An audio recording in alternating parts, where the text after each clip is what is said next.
수엔 스마일 하겠습니다. 자, 지금 민주당에서 이재명에 대한 위해, 테러스를 자꾸 퍼뜨리고 있습니다. 그래서 지난번에도 총이 러시아에서 들어왔다 이러더니만 이번에는 그냥 총도 아니고 2km의 사정거리가 넘는 이 저격용 괴물총이 한국에 들어왔다 이런 겁니다. 이런 거는 그 영화 스나이퍼 시리즈에 나오는 총이죠. 그래서 보통 총이 아니라 굉장히 비싼 군의 저격수에게만 주어지는 그런 총입니다. 그래서 보통 저격수가 옆에 보면 관측병이 있지요. 관측병이 많은 경우로 목표를 관찰하고 그리고는 이제 저격수한테 지금이다 하면 저격수가 이제 당기는 거죠. 근데 저격용 총은 이 총알도 굉장히 날카롭고 길고 특수한 이 장치가 되어 있습니다. 그렇기 때문에 방탄복 입는다고 해결될 일도 아니고, 자, 그래서 저격수는 이제 대응하는 방법은 저격수를 둬가지고 같이 쏘게 하는 거죠. 그래서 뭐 이라크전에서 보면 미국의 저격수가 2km가 넘는 곳에 있는 이라크 ISIS의 저격수를 명중시키는 그런 영화도 있었고 그 사실이라고 그러더라고요. 심지어 우크라이나에서는 3.8km 밖에 있는 목표물을 저격한 우크라이나 병사가 나와서 아주 세계 기록을 세웠습니다. 보통 2km 밖을 저격을 할 수 있으면 대단한 실력이죠. 그래서 저격수는 평생 그 저격수 훈련을 받아서 그것만 하다가 마칩니다. 그래서 저격용 총이 들어왔다면 그것은 저격수가 들어왔다라는 거고, 저격수가 한 명도 아니고 적어도 짝페어가 되는 2명 정도가 들어왔다 이렇게 봐야 되는데요. 우리가 지난번에 보면 트럼프가 기가를 스쳐갔을 때 그때 미국의 저격수가 상대방의 총을 쏜 청년을 명중시켜서 죽였지 않습니까? 그래서 지금 이재명 측에 그런 황당한, 지금 한국에서 이런 저격총을 들고 온다면 한국 사람 중에서는 특수부대의 소수에 불과할 거고, 그래서 그쪽에서는 이런 걸 한 사람이 없을 거예요. 그러면 외국에서 저격수하고 관측병 두 사람을 짝으로 수입해서 저격용 총을 들고 왔다는 걸 의미할 겁니다. 그래서 민주당이 자꾸 이런 제보를 가지고 틈틈이 해서 마치 이재명이 지금 대인 접촉을 못하도록 만드는 게 목적이냐, 아니면 경찰이 이재명에 대해서 철통 경호를 하라고 이런 말을 하느냐, 그 진위가요 좀 궁금한데요. 이재명이가 너무 악수하러 다니니까 귀찮아서 이제 좀 어차피 된 데선 악수 많이 하고 다니기보다는 그냥 좀 멀리서 떨어져서 다니고 싶다, 이래서 이런 말을 자꾸 하는 건지 그 진위가 뭔지 궁금하고요. 만약에 저격용 총이 등장했다면 방탄복 입어가지고 처리될 문제가 아니죠. 심지어 저격용 총 중에 일부 특수총알은요 장갑차, 탱크 등을 구멍을 뚫어버리는 총알도 있습니다. 거기에 무슨 방탄복으로 해결돼요? 그래서 옆에 경찰들이 붙어 있어도 2km 밖에서 쏴버리면 경찰도 죽고 목표물도 죽게 됩니다. 그런데 이제 더 가관이 뭔가 하면요, 민주당 측이 이 주장을 하니까 경찰청이 대선 후보 테러 가능성에 대비한다면서 저격용 관측 장비를 현장 투입을 했다는 거예요. 그래서 경호 강화를 민주당 측이 뚜렷한 증거를 밝히지 아니하고 제보가 들어왔다고 말을 하고, 그래서 경찰은 한 대당 5천만 원짜리 관측 장비 10대를 도입을 했다. 아니, 이재명 쪽이 이야기를 하니까 벌써 도입이 돼 있어요. 사전에 이야기가 됐습니까?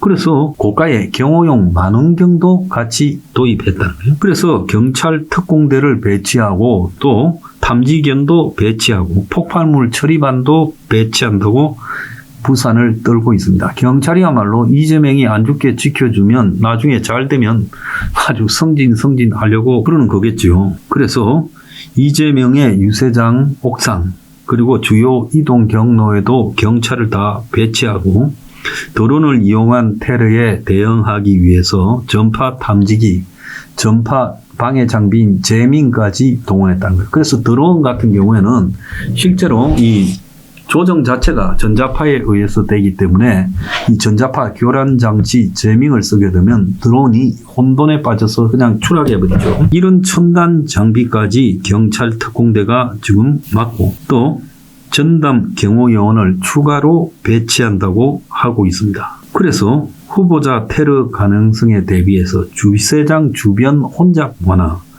그리고 교통안전관리, 불법 행위자 즉시 검거하기 위한 형사활동, 그래서 경찰이 할 수 있는 전 기능을 다 투입하겠다는 거예요. 처음에 좀 웃기고 호들갑이라고 보이고 이재명이가 대인 접촉을 하기 싫어서 이러는 건지 아니면 계속 이런 위기감을 퍼뜨려서 경찰 병력을 수족처럼 부리고자 이렇게 하는 건지 자 여기에 따라 세금이 펑펑 써질 건데 이런 일이 있다면 당연히 수사 의뢰를 해서 경찰이 수사를 해야 되는데 제보를 하면서 경호만 강화시키고 있는 게 도대체 뭡니까? 참으로 전 아이러니하다고 보고 있습니다. 민주당이요 속셈이 뭘까요? 저는 이런 생각도 해봤습니다. 그거요 악수하고 다니는 거 굉장히 힘들거든요. 그래서 지금 어차피 선거가 절박하면 정신 못 차리고 악수하고 다닐 건데 이긴 대선에 악수하고 다니기는 정말 귀찮을 거예요. 그러니까 그러기 싫어서 거리를 두는 그런 대선 활동을 하려고 하고 대민 접촉이 아닌 악수 안 하는 그래서 이런 주장을 하는 게 아닌가 이 생각도 좀 해봅니다. 윤석열 대통령 자진 탈당설이 지금 급부상하고 있다. 어제 오후에 언론에 등장하고 있습니다. 이러면 어제 이제 탈당을 하겠다고 그렇게 예고가 나왔어요. 그래서 윤통 쪽의 소식통이라는 서정욱 변호사가 희생적 선제 탈당을 갖다가 말하고 그래서 대선 판을 마치 윤통이 탈당하면 휘청거릴 거다.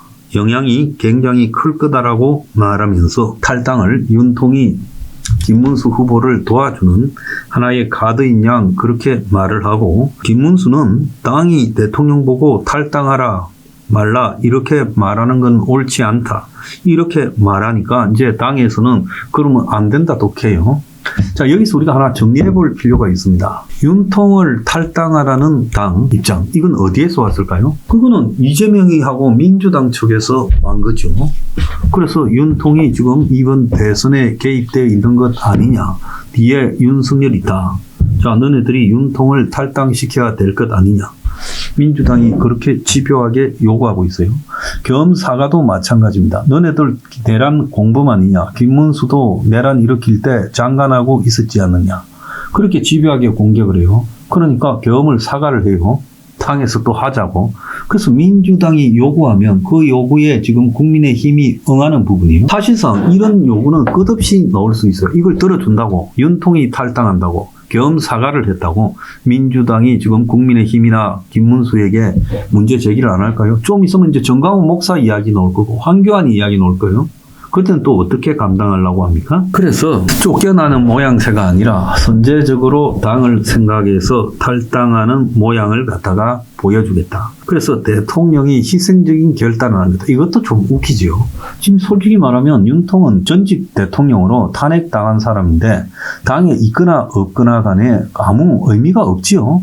옛날에 DJ 같은 경우에는 노무현이가 후보가 됐을 때 선제 탈당을 해버렸습니다. 그런데 지금 윤통이 무슨 당에 영향력이 있다고 아니 솔직히 당에 영향력이 있다 칩시다. 그러면 윤통이 탈당했다고 전화를 안 하겠습니까? 친윤한테? 한번 만나지를 않겠습니까?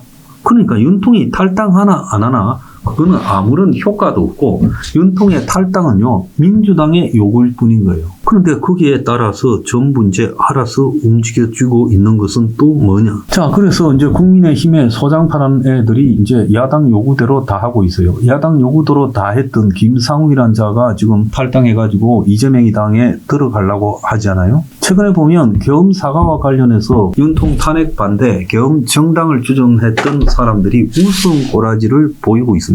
근데 여기에 더해가지고 윤통까지 지금 내쫓기기 전에 먼저 나가겠다. 지금 그거지요. 가만히 있으면 며칠 안에 내쫓으려니까 나가는 거 아니겠어요? 도대체 보수는 뭘로 합니까? 지금 김문수가 후보되는 과정에서 김문수는 떳떳하게 했습니까?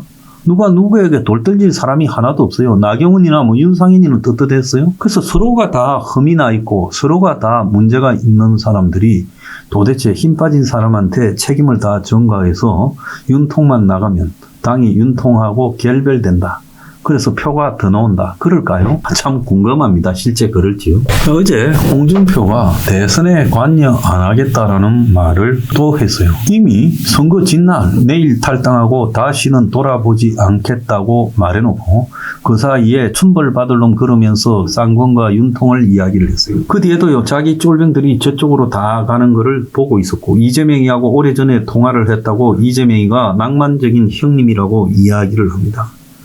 그래서 정계 은퇴했다는 사람이 할 말 다 하고 있으면서 또 이번 대선에 관여하지 않겠다. 이제 더 이상 입을 열지 않겠다가 아니라, 난 처음에 이 기사 봤을 때 홍준표가 이제 입을 안 열겠다고 반성하는 줄 알았어요. 그런데 이번 대선에 관여하지 않겠다면서 자기가 물을 마시던 진정 우물에다가 침을 뱉고 있는데, 그래서 지금 한간에는 당연히 홍준표가 이재명이하고 손잡은 것 아니냐, 이런 이야기가 나오고, 홍은 그걸 갖다가 아니라고 하지만은 곧이 곧대로 믿는 사람이 없는 걸로 보여요. 자, 홍이 오늘 또 페이스북에 올린 내용을 보면, 2번 탄핵당한 당과 전련하지 않을 수 없지요. 한 번은 내가 이렇게 세웠지만 뭐 이렇게 세워요? 대선 나가가 만방을 주고 또 욕심내가 당 대표하다가 또 그만뒀죠. 두 번째는 도저히 감당할 수 없어서 그 당을 나왔습니다. 탈당만 하면 비난할 테니 정계 은퇴까지 한 겁니다. 다급하니 비열한 집단에서 다시 오라고 하지만 이젠 정남이가 떨어져 근처도 가기 싫네요. 내 나이 70에 감정적으로 접근할 리가 있습니까? 정확하게 나이는 54년생, 저보다 2살 많습니다. 윤석열 나이로요, 74세, 우리 옛날 나이로는 76세쯤 됩니다. 도저히 고쳐 쓸 수 없는 집단이게 나온 겁니다. 누가 집권하든 내 나라가 좌우가 공존하는 안정된 나라가 되었으면 합니다. 이 땅에 정통 보수주의자들이 새롭게 등장하기를 기원합니다. 이렇게 썼어요. 그러니까 지금 나오는 이야기가 이재명이가 집권하고 나면 집권 기반이 취약해질 수 있다. 보수나 이런 데서 임기 내내 시위에 시달릴 수 있다. 자, 이 속에서 홍이 이재명이한테 총리 받기로 하고 저러는 것 아니냐. 그러지 않으면 저렇게 할 이유가 없다. 이런 소리까지 나오고 있고, 이재명이는요, 홍에게 정치적 구애를 최근에 집요하게 했죠. 12일에는 페이스북에 홍준표 선배님은 상대 진영에 있는 분이지만 밉지 않은 분이셨다. 유머와 위트, 통합 정신을 잊지 않는 진정한 정치가로 많은 사람을 사랑을 받았다. 그러면서 홍의 공약에 대해서도 많이 공감한다 했어요. 그러니까 지금 비대위원장 물러간 권영세가 이 당에서 2번의 대권 도전, 그리고 2번의 광역단체장 당선, 수차례 국회의원 당선한 분이 이제 와서 저러면 안 되지요. 타고난 인성은 어쩔 수 없나 봅니다.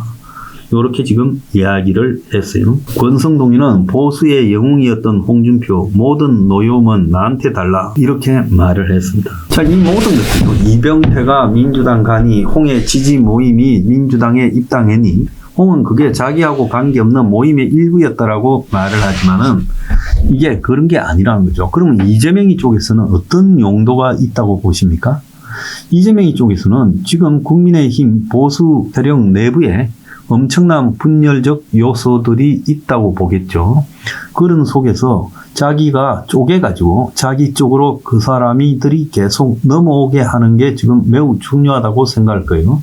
그래서 조갑재부터 시작해서 정규재, 그리고 이석연, 윤여준, 그리고 이제 이병태, 그리고 홍준표, 뭐 이런 사람들을 다 이렇게 뽑아가지고 흔드는 거죠, 보수를.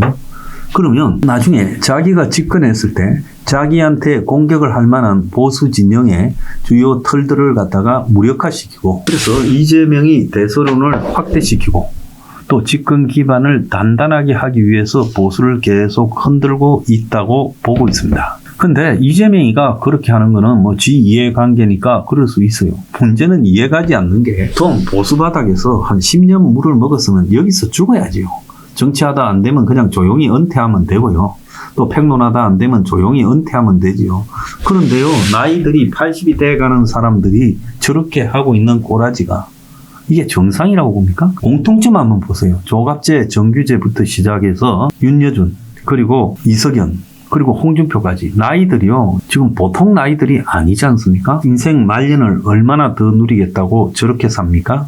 나간 사람들의 특징이 하나 있어요. 굉장히 욕을 해요, 이쪽을. 그러면 배신에 갔으면 적어도 그냥 그쪽에 가 있지. 이쪽에다가 욕을 하는 건 그건 옳다고 보십니까? 이 한국에 있다가 북한으로 넘어간 월북자들이요. 대부분 북한 방송에 나와서 대한민국을 욕을 하죠. 똑같은 거 아닙니까? 홍준표도 월북자입니까? 참 기가 차다고 보고 있습니다.